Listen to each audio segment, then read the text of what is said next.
Welcome once again to Unstoppable Mindset. You know, these are really fun things to do, these episodes, and getting a chance to meet so many people.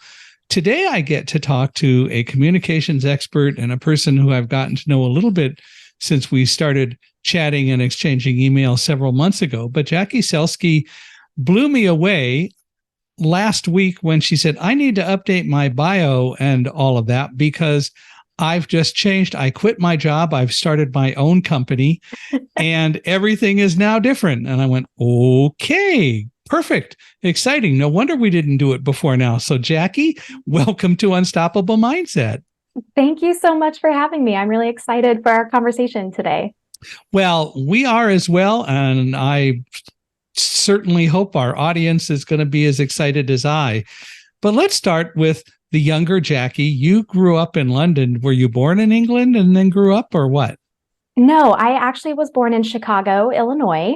Good place. Yes.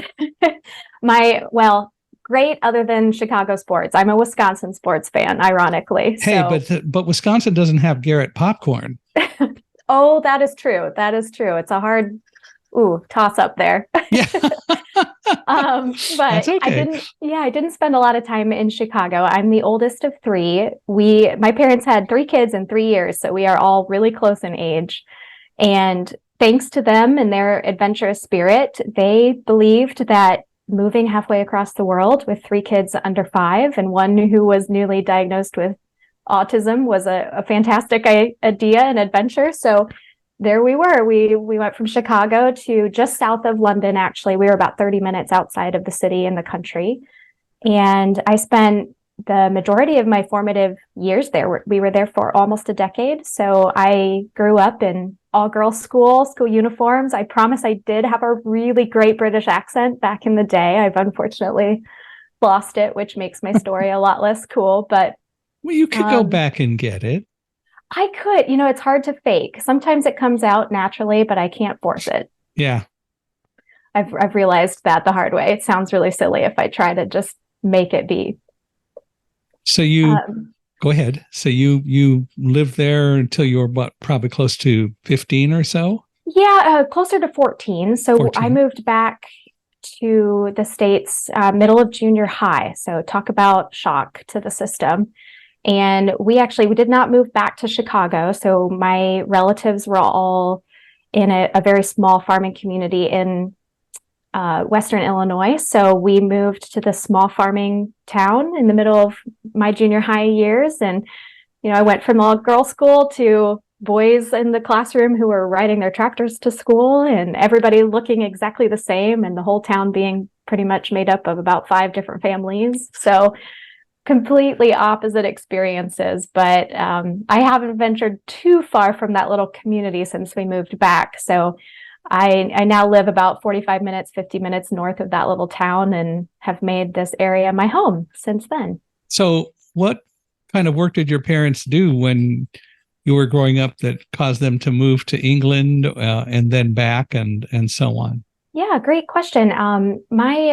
We always get asked if my dad was in the military. He was not. He actually worked in finance. So in Chicago, he worked on the Chicago Board of Options exchange floor and was a stock and options trader.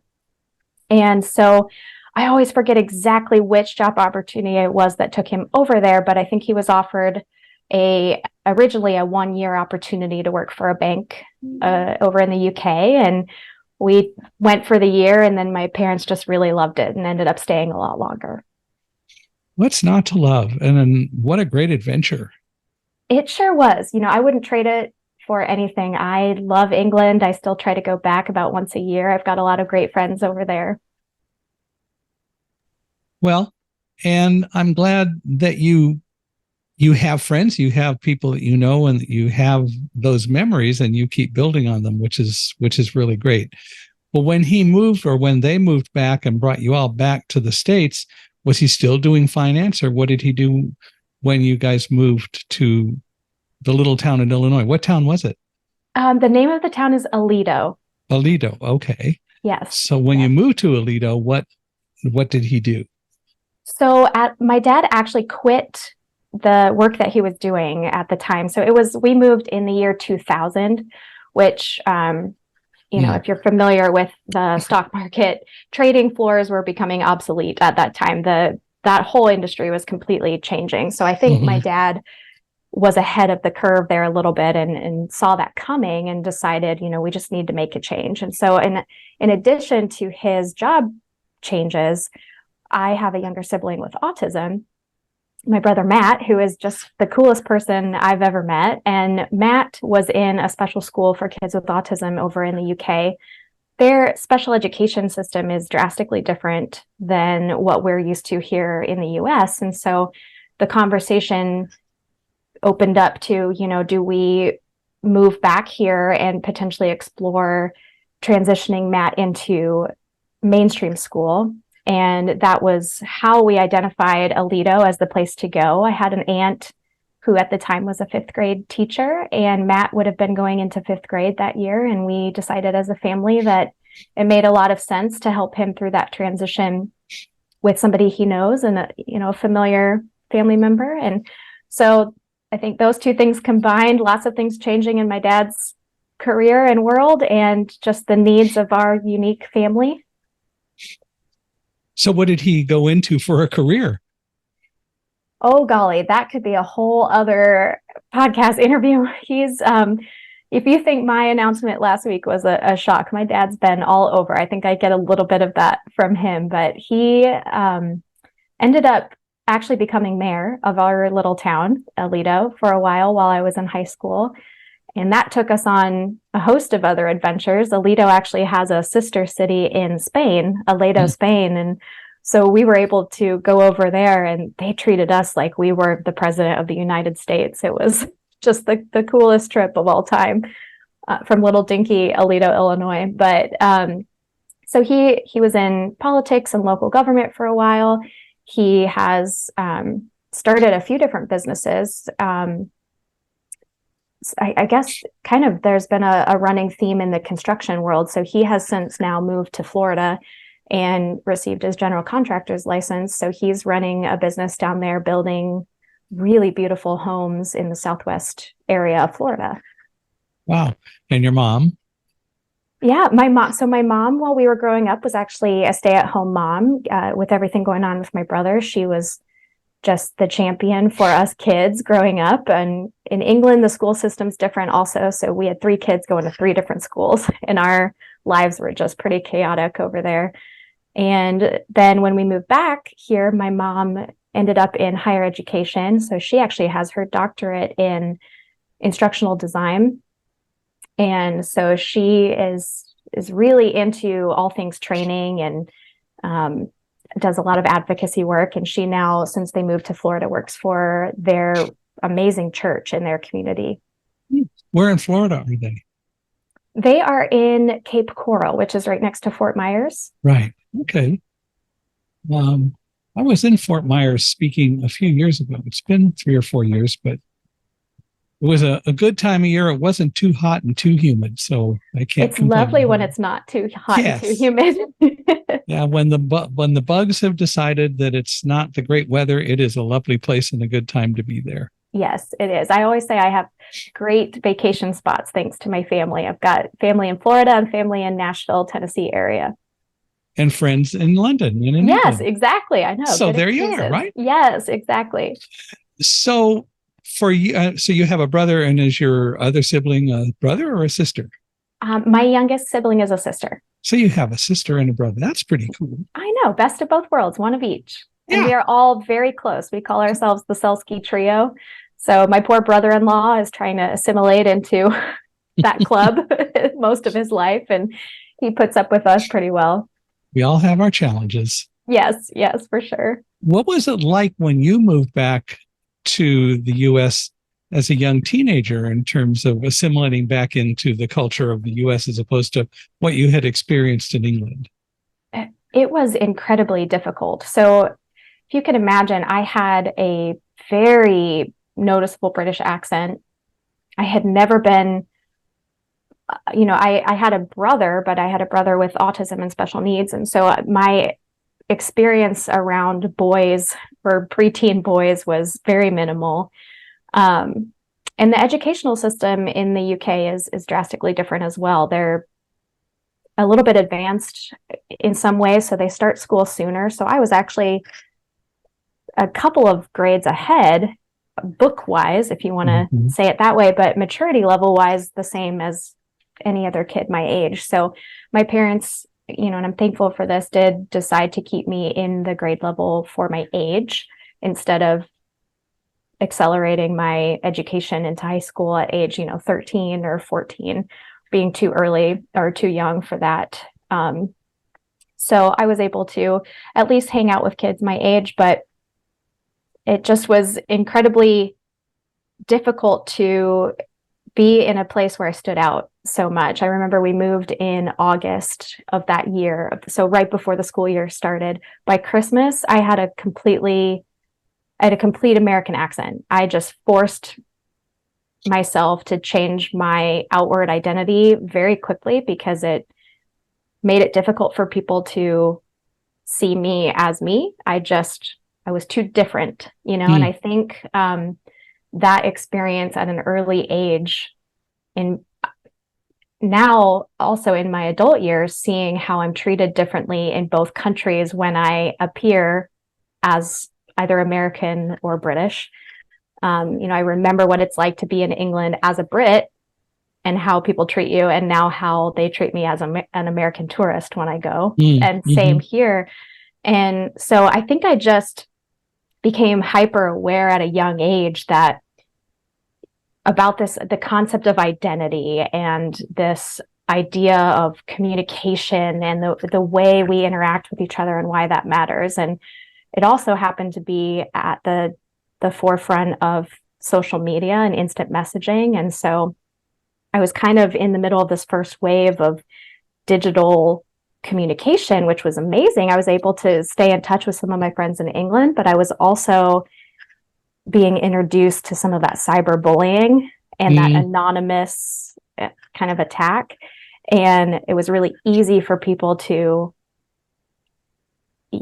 have negative comments or essentially just pick on me as a young kid for what I sounded like or what I looked like or the things that I wanted to wear. And I had grown up with school uniforms, so I had no idea.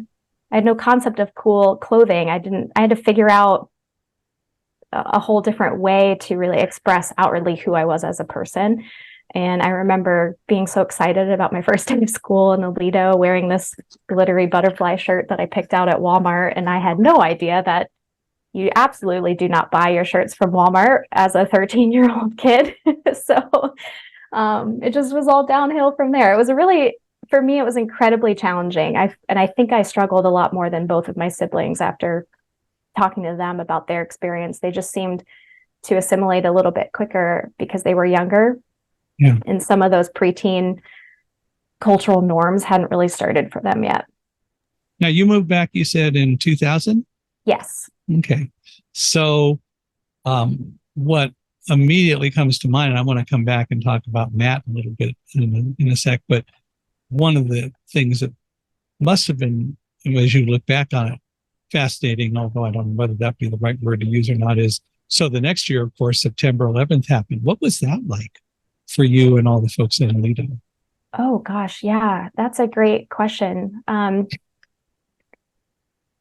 I just remember being very scared. My parents are very proud Americans and did, as much as I became a very British child, I was also a very proud American child who just happened to live in the UK. So, we celebrated 4th of July and Thanksgiving and things over there that are a little bit frowned upon for the typical Brits. But, I did have a lot of pride about being American, even at that age, and despite the fact that I grew up in a different country. And so I think I shared similar emotions as many of the people in our town. And in some ways, I almost think that united that little community a lot more than it had ever been, or at least for a really long time, because that was just one moment in history. I remember us all being the same. Unified and united. Yes. Yeah. Yes. Yeah. Were Americans generally well respected and welcomed? Let's say pre 2001. Do you think? I, I was a child, so it's a little bit harder to know for sure. I mean, our friends over there in the UK they just welcomed us with open arms. And I had a very positive experience being American over there. I Mm-hmm. think the area in which we lived was also, it's just very common to have what we would probably call transplant Mm-hmm. families. So our group of friends were all families who had moved from other countries. Mm. And so we were all in some ways going through the same experiences together and sharing in those learning curves, or celebrating our heritage and things together, which was really special. And then moving to small town Illinois, completely different. Yeah.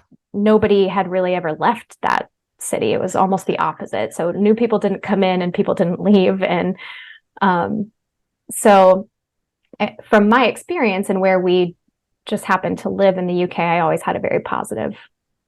Well, I'll tell you why I asked the question.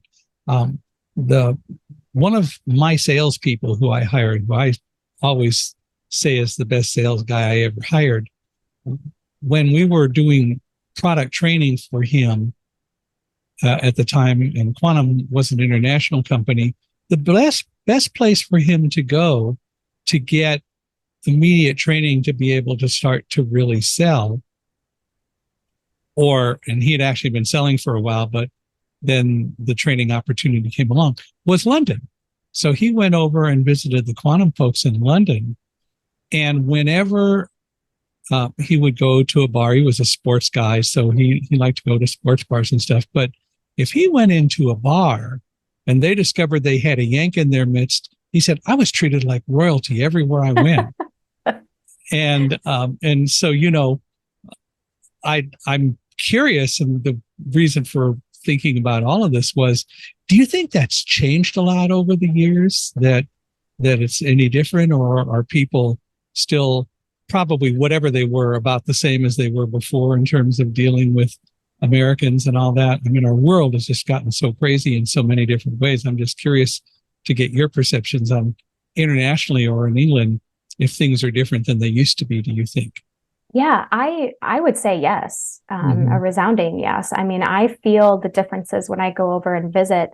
And, I'm obviously very familiar with where I'm going when I'm over there. I'm not necessarily going as a tourist. I'm going most of the time just to visit people and maybe go back to my favorite places. But I tend to perceive that the Brits think we are just kind of arrogant and annoying, and would prefer we just kind of get out of the way and not be there a lot of the times. And so with my friend group over there, it's just a running joke. And especially with the political climate of our country over the last, say, politics hasn't helped.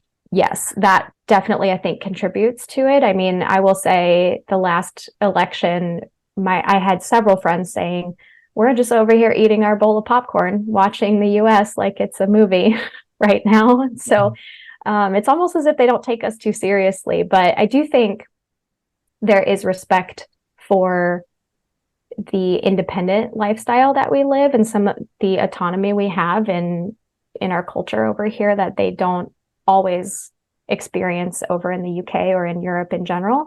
And vice versa. I've developed a very deep respect for the way that they value work-life balance that we don't get right here, in my personal opinion. So yeah. I would agree. Yeah, I think I have the luxury of having exposure to both sides and getting to understand what is really great about both countries. And not everybody gets to experience it that way. So what would you say the work-life balance is like over there as opposed to here? Very healthy. They just value relationships and people in a different way, in my opinion.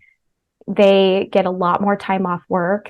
Nobody there is overworked, which I think can be perceived as almost laziness sometimes to us. But there's nobody getting physically and mentally unwell from work. I mean, I'm sure there are. I shouldn't make extreme claims like that, but the cases of, mental health concerns from work or physical, well-being issues and concerns that can come from overly stressed workloads, they just don't seem to have that same experience there. And my friends are just always traveling, always on vacation. They typically work shorter work weeks. They get much more time off with their kids. Both the women and men get up to a year off after giving birth. It's just a lot more quality time with the people that are important to you. And in my opinion, that's really what life is about. Have you traveled much to other places other than just London or England? Have you been to other parts of Europe? I have. Yeah, I have. Okay. And I think, it's not true across in the entirety, but I've been to probably 10 or more other countries. So, and a lot of my friends from the UK actually live all across the world now too. So I kind of get their indirect experience from the new places that they've moved to as well.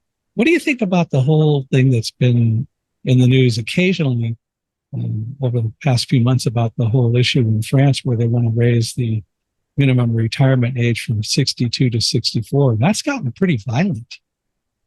Yes, it has. Yeah. And I don't know if I have a specific personal opinion yet. I think I'm still forming that myself. I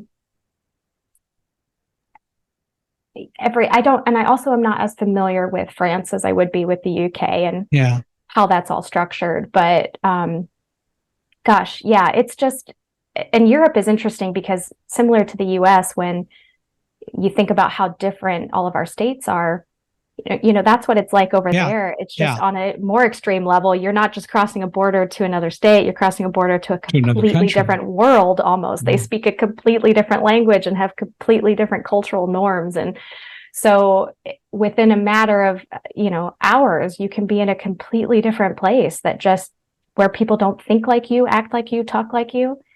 And that's something that I don't think Americans can really even fathom unless they've left the US. Or they don't spend enough time thinking about the possibility that that's the case. And as a result, they're less prone, I think, in large part to understand it. And I know for me, I have a hard time understanding the whole issue of just so you're moving from 62 to 64 as the minimum retirement age. Why is it so violent? But at the same time, I also realize that's a marked difference for them. And it's no different than with anyone else. A lot of times, no matter what we say, we really don't like a lot of change. No, I know. Humans don't really appreciate change. They say they do. Don't. Yeah. Yep. Yes. Yeah. Change is hard. Change is very hard. Yeah. Well, tell me a little bit more about growing up with Matt. That had to have some influence in shaping your life and your outlooks and so on, having a brother who is autism. What was that like? Yeah, I actually think Matt helped me find my life's passion and my life's work. So his specific diagnosis, I think when he was about 2 or 3 in the early 90s was a time when people didn't really understand autism much at all. And so my mom will recount the doctor saying, your son is going to be institutionalized and he's never going to do any of the things that you think he's going to be able to do. And my mom just looked at them in the eye and said, no, you're wrong. And where have I heard that story before? Same thing my parents did. Anyway, go ahead. I remember that when we first connected, I remember you sharing something similar, and the power in those words, man, when I think about it now, thank God for my mom, right? I mean, Matt was very behind when we were in the UK. He, like I said, he went to a school for children with autism, and most of them were nonverbal. So Matt was developing very slowly. He was nonverbal for quite a while. And then when he did begin to speak, it didn't often make a lot of sense. We used what they call over there Makaton sign language to communicate with him. We had I would love to see one of these now, but we had almost like a digital tablet from the 90s that had pictures on it, so he could press things that he wanted to, if he wanted French fries that day or something. But he had a lot of the just stereotypical repetitive behaviors.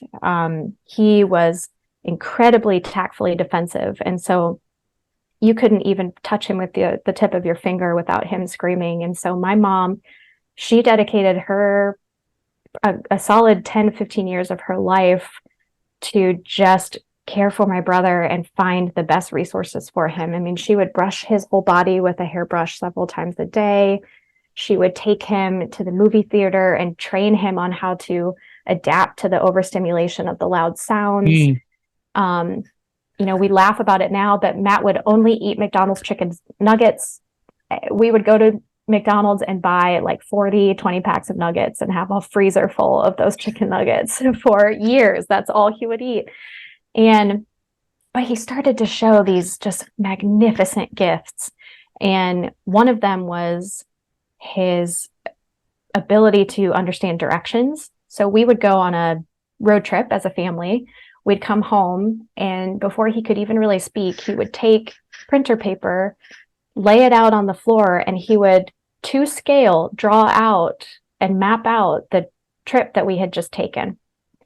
And I remember as he began to communicate verbally a little bit more, I remember him just randomly saying things like, there was 34,000 dotted yellow lines on that street that we just drove by. And it just hit the way that his brain worked. He would memorize the TV guide. Most people don't remember having TV guides, but those giant thick books that would tell you everything that's on the TV for the month on every channel. And Matt would memorize that. And we could ask him, next week on Saturday, what is on at 8 p.m. on these 3 channels? And he would know. He just had a photographic memory.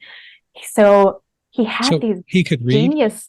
He could read, yes. Okay. So he started to show abilities in his communication that I think were being stunted at the school that he was at. And that was kind of the catalyst for my parents in their decision to, he's never going to be pushed and challenged in the way that he needs to be unless he is surrounded by all types of kids, not just kids who have autism. And we need to find a way to get him into mainstream schooling. And so they don't do that. As far as I know, at least in the region we were at in the UK, that wasn't an option for him with his diagnosis. So moving to Aledo, he transitioned at first into 5th grade with my aunt as his teacher, and he had a full-time aide. And, I remember I was just saying he was tactfully defensive as a child, and you couldn't hug him, you couldn't touch him. Well, by the time he was a senior in high school, he was an AB student with no aide, a varsity wrestler. He was the lead in the school musical, and just an all-around stellar teenage kid, just taking advantage of all the things that a kid should be doing. Your parents were absolutely right. He needed to be in that environment to stimulate him. Yeah. What was the musical? He was in the musical every year, but he was Gaston in Beauty and the Beast. Oh, okay. And he did a great job. He did a wonderful job. Even though he didn't get the girl in the end, huh? No, and he played the wizard in The Wizard of Oz as well. I'm trying to think which other ones, but he would always be in the talent shows. And yeah, he's got perfect pitch is another just wonderful gift with his autism. So his musical talent is just absolutely phenomenal.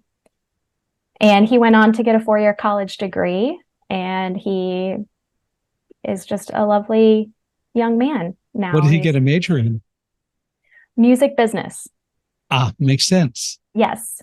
He's not doing that professionally right now, but he has a lot of interests in that field still. So on the side, he and I dabble in kind of writing songs and making little music videos and mashups and things just for fun as well. Right.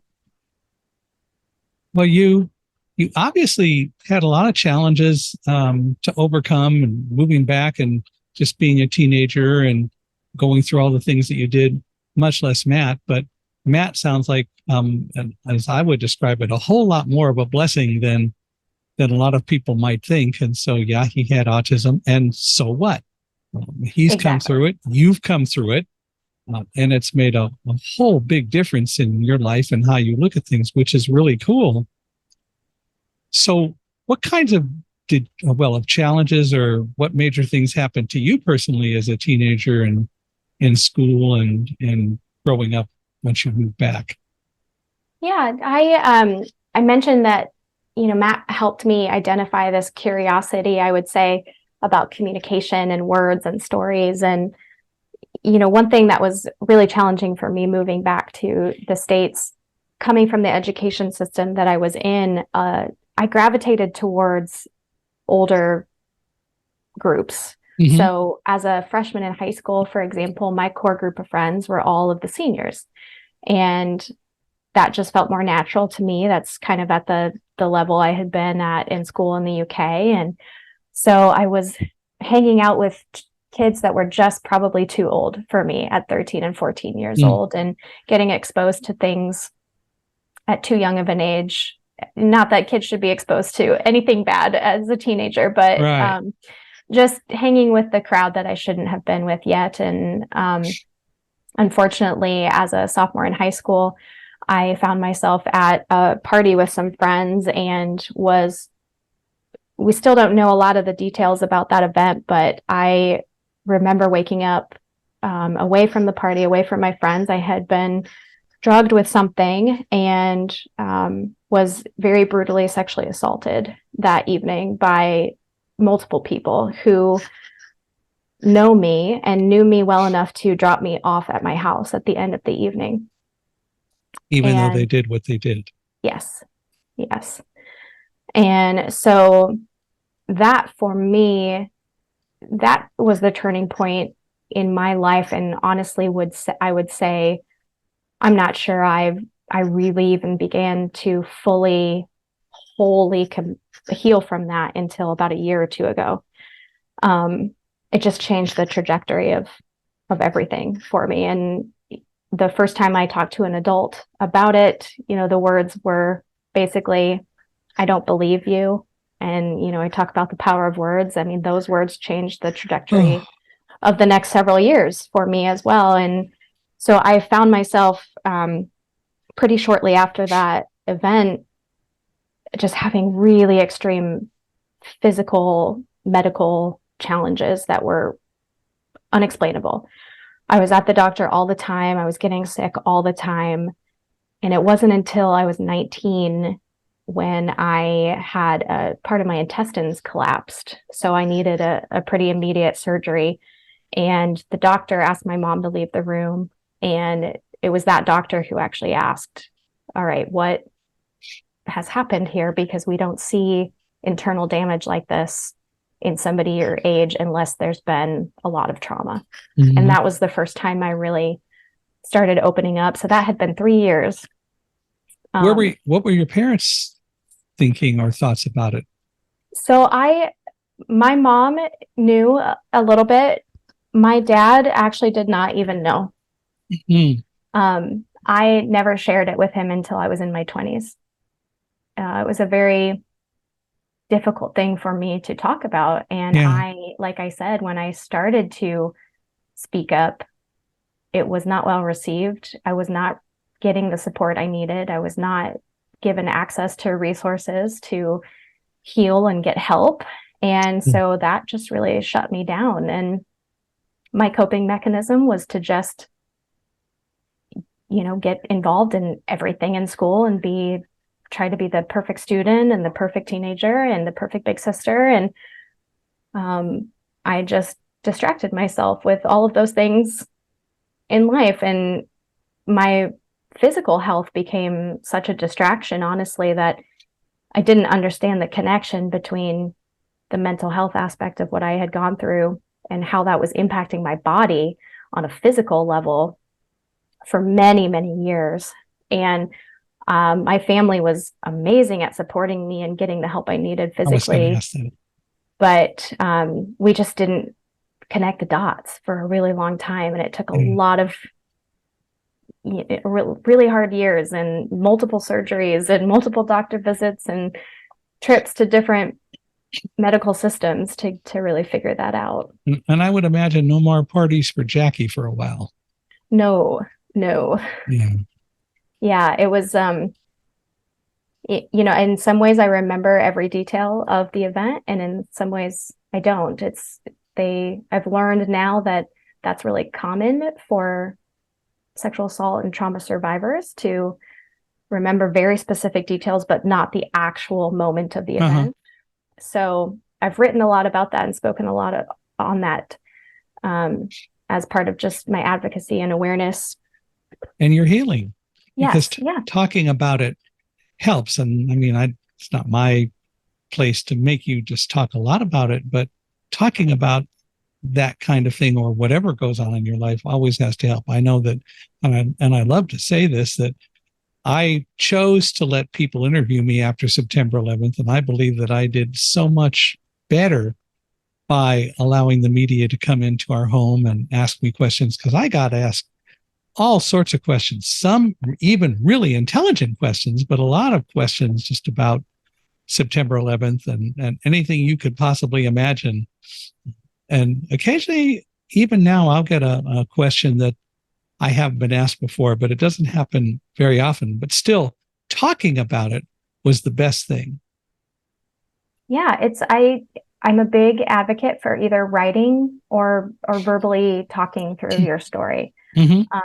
For me, support groups and that kind of community was the best way for me to do that, because I could sit in a room, and if I didn't feel like speaking, there was still someone next to me who had a similar lived experience, and their words often helped me process what was going on in my brain. And maybe they were at a different stage of that processing than I was. And so listening and learning from what worked for other people was a huge healing step for me.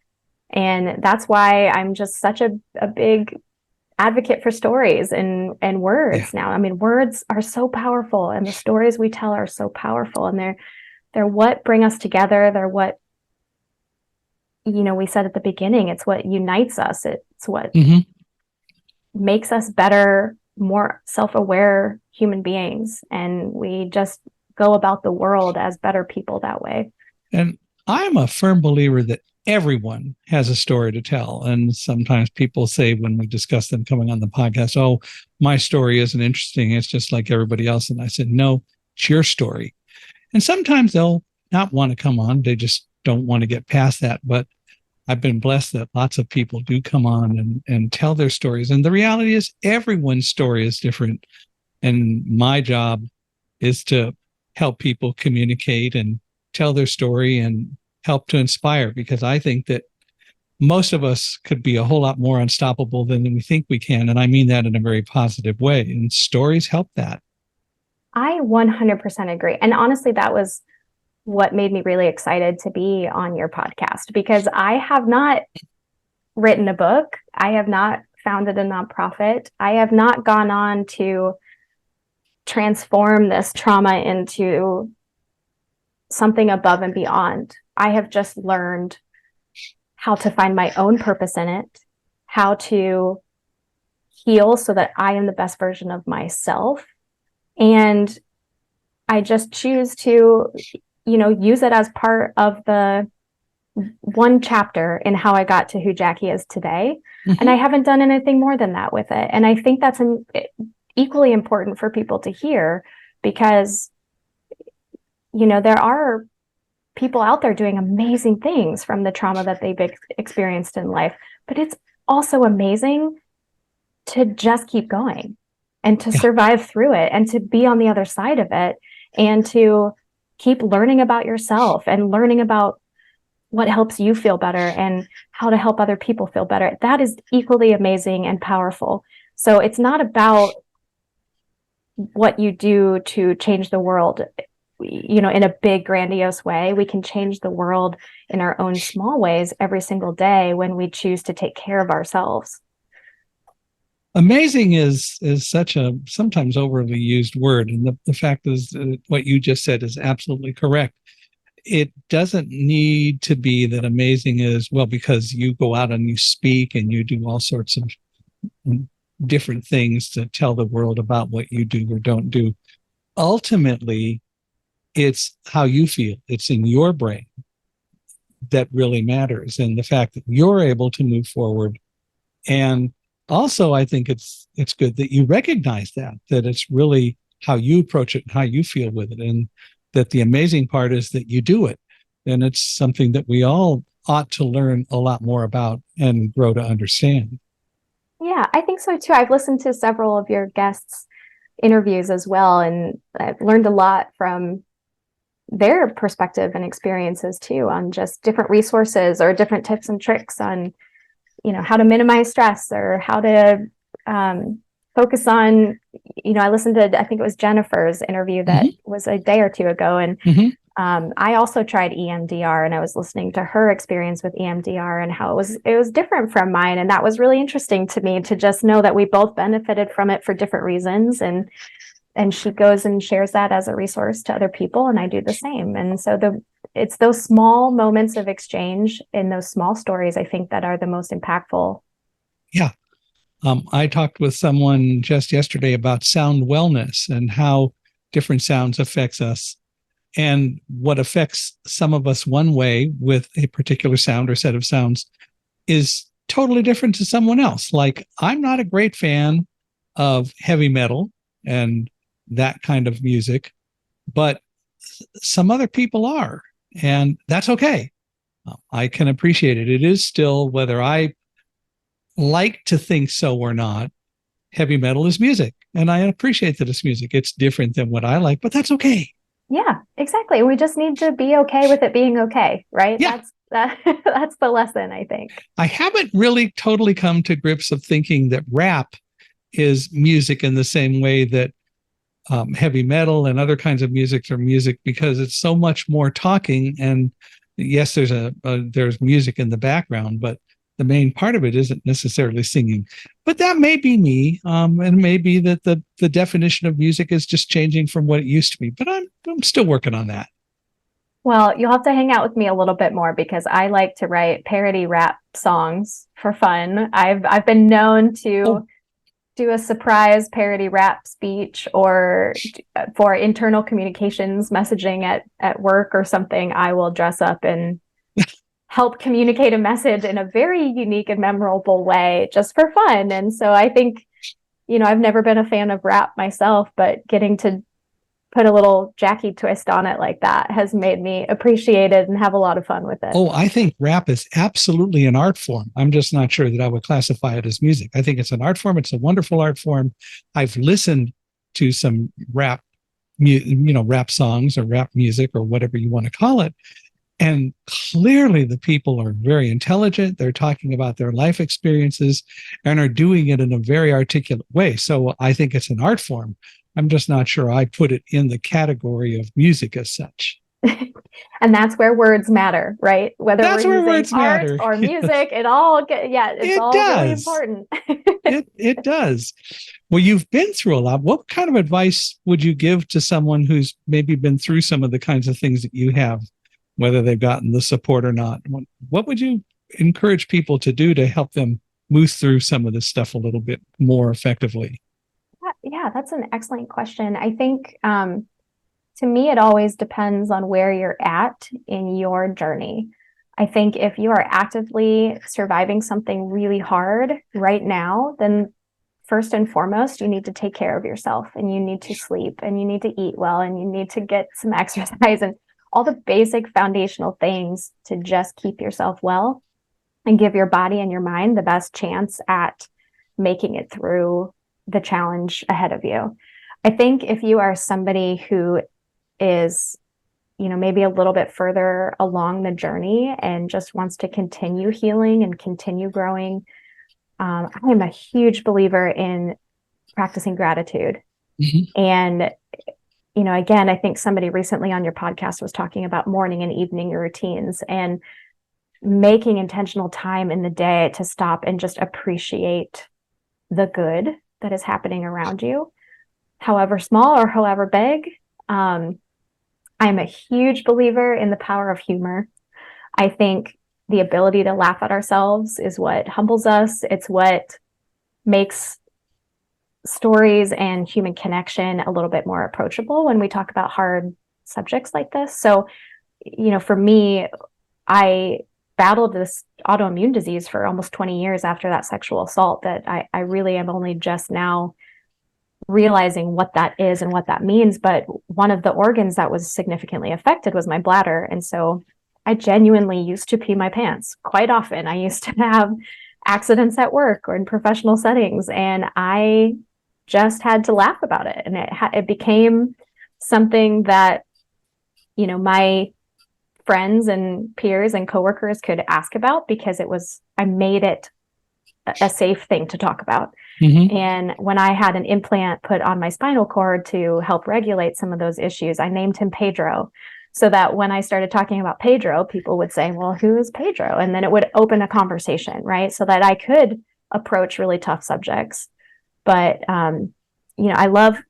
I love the power of humor and jokes. And Yeah. also, if you think about the word humor and humility, that both of those words, actually, the origin is the same, and it comes from humanity.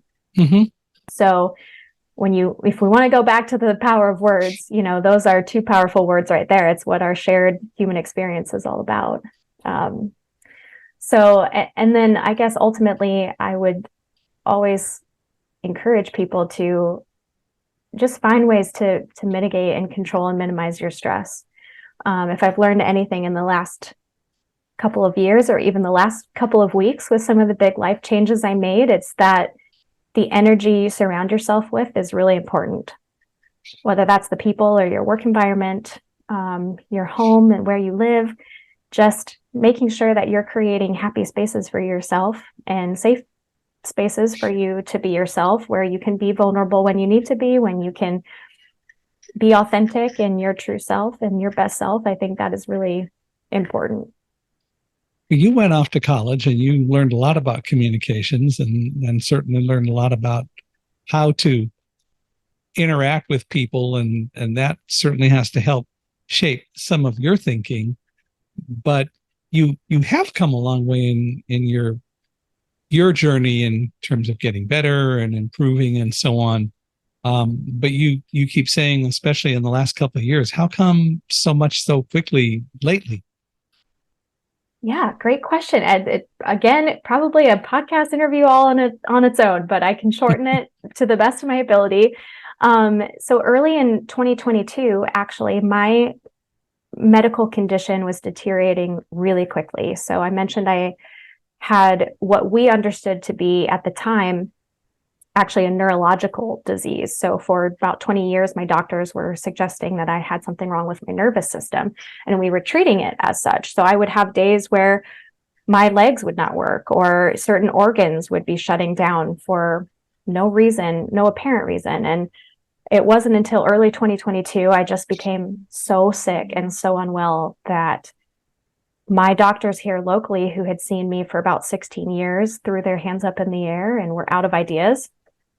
And I did not know what the next step was going to be. So I decided to quit my job here in Iowa. I moved to Florida to be with my family. And I just prayed that I would find a new doctor down there who might have a different idea. And man, did I get lucky. I was at such a point of desperation. I found one doctor down there. We tried a couple additional surgeries. So I had 2 surgeries in 2022. And the implant that I had on my spinal cord was replaced in hopes that that would maybe make a difference. It did not. And so I found myself calling doctors to try to have organs removed. I mean, I was at a very desperate level, just not well. And I came across an article in a medical journal about a woman who sounded very similar to me. And she was claiming that she had been cured by this doctor, by this experimental treatment. And so I called their office completely in tears. And I understood him to be a leukemia doctor. So he specialized in bone marrow transplants. And I just thought, he's not going to see me. I don't have cancer. This isn't going to work out. And to my surprise, he and his receptionist are both from the UK, ironically. And we just bonded over the phone about that. And they said, you know what, come on in. We would love to speak with you. So I drove about 3.5 hours to the other side of the state of Florida and met with his team. And he was able to do some testing on my immune system. It was the first time in about 20 years that any doctor had identified on paper what was actually wrong with me. So my immune system had been so severely damaged from all of the trauma and all of the stress that my body had been under for the last 2 decades, that it had aged to the point of, I should have been about 90 to 100 years old with what the data was showing.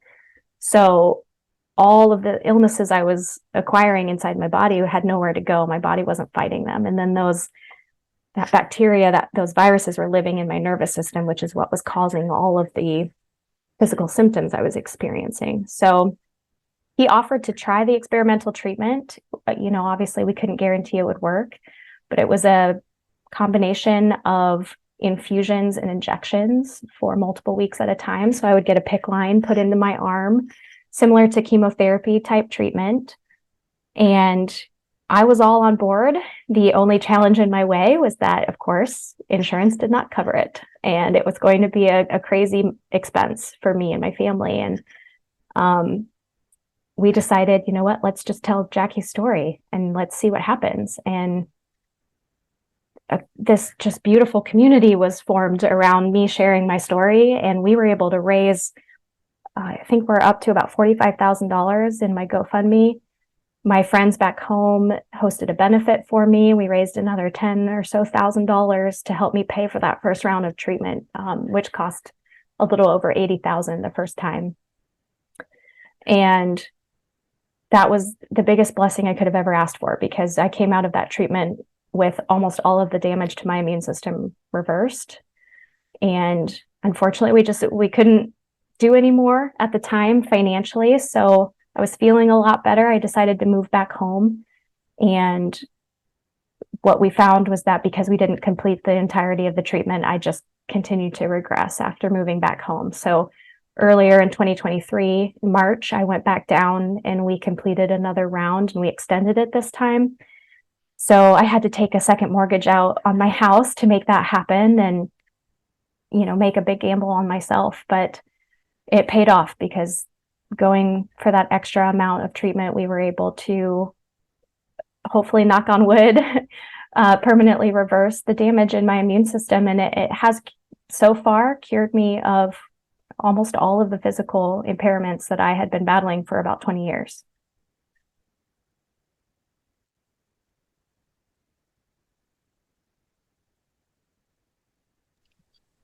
On top of everything else, you decided to go off and start your own business and quit what you were doing before. What were you doing and what did you quit?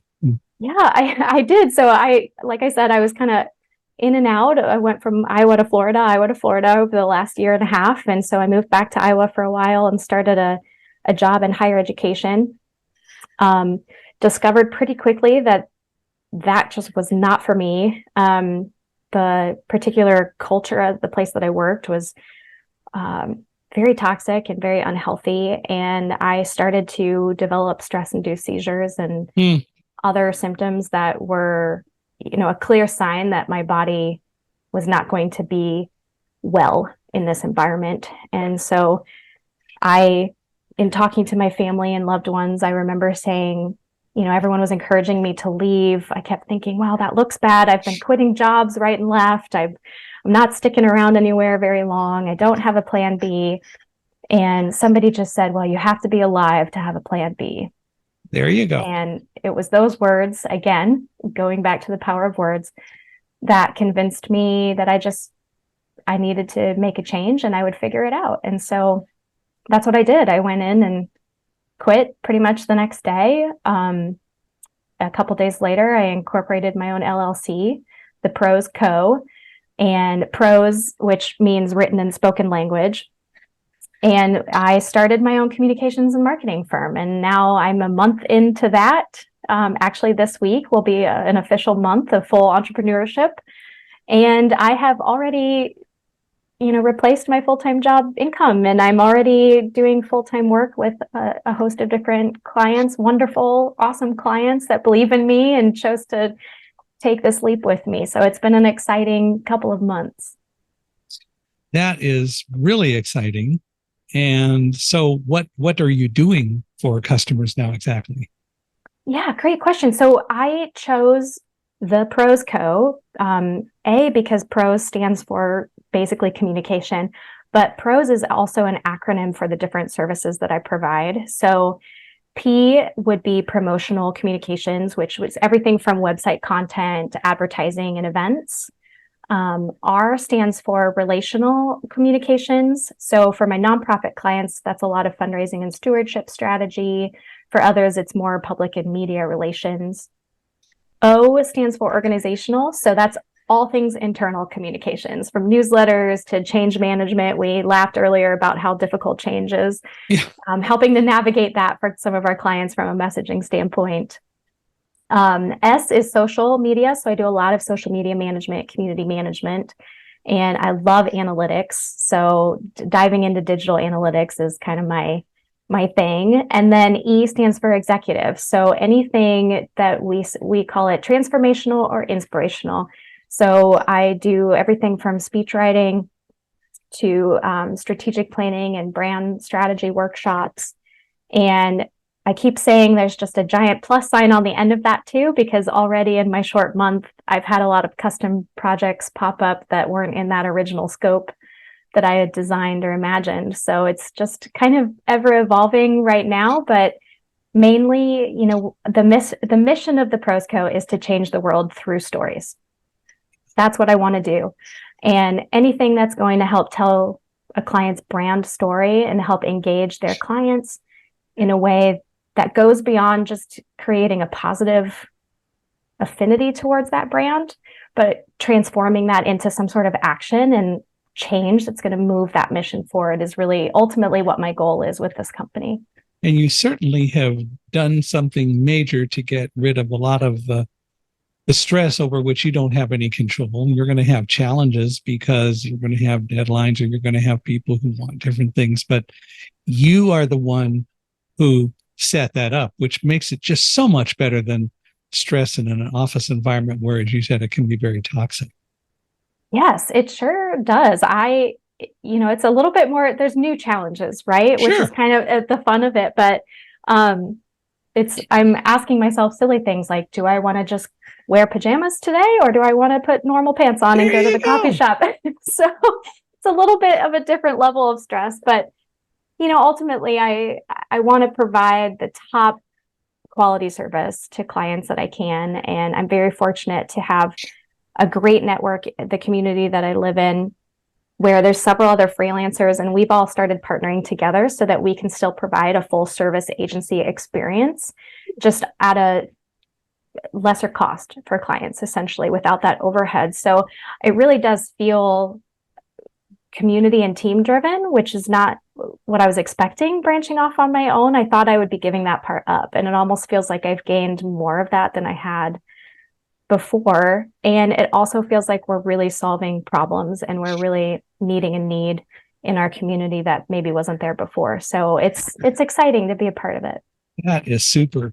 Well, if people want to reach out to you and learn more about Prose Co. and maybe hopefully work with you and use your services and so on, how do they do that? And how do they reach out to you and learn more about you? I would love for people to reach out and just connect at a minimum, share your stories. Doesn't have to be for business purposes formally, but my website is theproseco.com. I keep joking that it's basically the Prosecco.com without the extra C, because I do love my Prosecco and wine. So it's a good fit. But there's a contact form on there if folks want to reach out and just get connected. They can also email me info@theproseco.com, or feel free to look me up on social media. I'm on most of them, and I'm Jackie Celske. I think I'm the only one in the world, so I'm pretty easy to find, whether that's a good thing or bad thing. And Celske is spelled? Celske is spelled Celske. So it's JACKIECELSKE. Yes. Perfect. Well, this has been absolutely wonderful, and I am so glad that we finally made connections. And if you want to come back on in the future and continue the discussion and tell more of the story, whether you write a book or not, we are glad to have you come back on. But I bet one of these days you'll decide to sit down and write it, or find someone to help write a book and help inspire other people. But whatever you do, you've already done such amazing stuff, and you've been so committed to making it happen. And that's as good as anybody could ask for. So I really appreciate you being on and giving us so much of your time. Well, thank you so much. I think, I've surprised myself in the last few weeks and months for sure. So who knows? I might surprise myself and do something like that one day. We'll see. Well, if you want to talk about it ever, don't hesitate to reach out. Thank you very much. And thank you for the platform and opportunity to just be part of this community that you're building. It's been really special to me. So thank you. Well, this has been fun. Well, I hope that you've enjoyed it listening to us, and that you enjoyed everything that Jackie had to say. I'd love to hear from you. Please feel free to reach out. You can email me, Michael H.I., MICHAELHI, at accessibe, ACCESSIBE.com. Or go to our website, www.michaelhingson.com/podcast. Check out more episodes if you're new. And if you've heard a bunch, you can always go find them there easily anyway. We really appreciate it. Wherever you're listening, please give us a 5-star rating. We all do appreciate that. And we do really want to hear your thoughts. And Jackie, for you and all of you listening, if you know of anyone else who we ought to have as a guest on Unstoppable Mindset, bring them on. We'd love to hear from other people, and we'd love to bring more people on and help inspire and motivate all of us, because that's really what it's all about, and having fun. So you can't do better than that. But Jackie, once more, I want to thank you for being on, and I hope we can do this again. I would love that. Thank you so much.